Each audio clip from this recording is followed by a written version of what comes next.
and today we are reviewing the iPhone 7 and 7 Plus. Both of these phones are similar with some differences. The iPhone 7 has a 1334 by 750 resolution, 4.7-inch display, while the iPhone 7 Plus has a 1080p 5.5-inch screen. The iPhone 7 has 2 gigs of RAM, whereas the iPhone 7 Plus has 3 gigs. The 7 has a 1960 mAh battery, and the 7 Plus packs a 2900 mAh battery, and the faster A10 Fusion chip is the same on each phone. Both phones do have a front-facing HD camera capable of taking 7 megapixel photos and recording 1080p video. They also pack a 12 megapixel rear camera with optical image stabilization that can shoot 4K video. Exclusive to the Plus model is a second rear camera, a 12 megapixel telephoto lens that allows up to 2x optical zoom.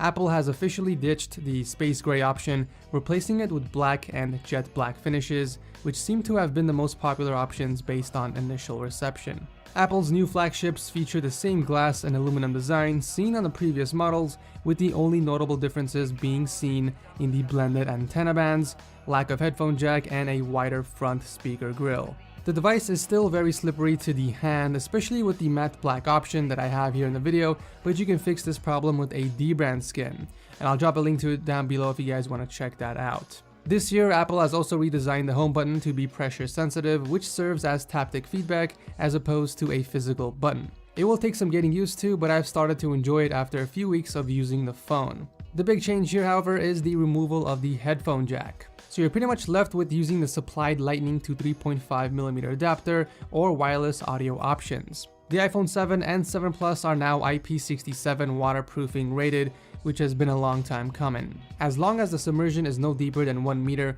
and stays below 30 minutes, you shouldn't have to worry. When it comes to the displays, the resolution and size has remained unchanged at 1334 by 750 for the 4.7-inch model and the 1920 by 1080 for the 5.5-inch option. Viewing angles are tremendous as always. Slight but welcoming improvements have been made with the wider color gamut and overall brightness of the display being increased by 25%. The color representation is quite accurate, but if you're looking for something with an absolute amount of pop, you might want to look elsewhere to a phone that uses an AMOLED display instead. With the increases to battery capacity, Apple is obviously touting the iPhone 7 and 7 Plus as having the best battery life compared to previous iterations. In my testing, I was able to only squeeze an extra hour out of the battery. With light to medium usage, this should be able to get you through the day, even more if you're using the Plus model. Apple doesn't offer any form of quick charging or wireless charging on either model, both of which are now staples of a flagship smartphone. Apple has finally integrated stereo speakers into the iPhone 7. One speaker is the same bottom firing piece as we all know, while the other is integrated in the top earpiece. In fact, here's a quick audio test.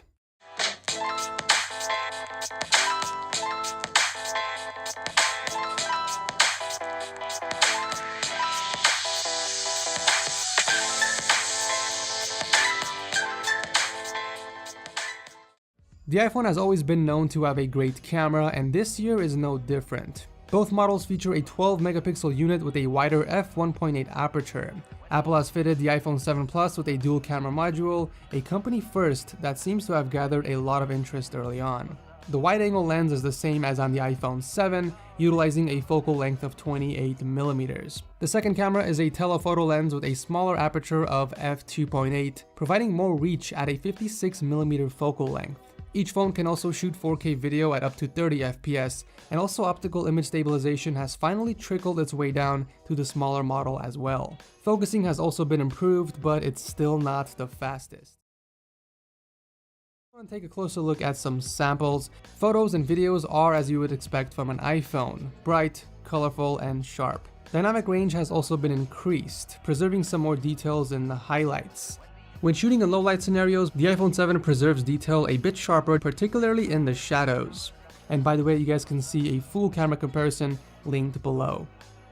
The iPhone 7 and 7 Plus come pre-installed with iOS 10, and when compared with the new A10 Fusion chip, these phones are very snappy as expected. iOS 10 has brought forward notable changes in the messaging app and the notification center, along with refinements in the overall experience and user interface when utilizing the phone. At first, I wasn't really a fan of the touch to unlock feature, but after using it for a few days, I kinda got used to it.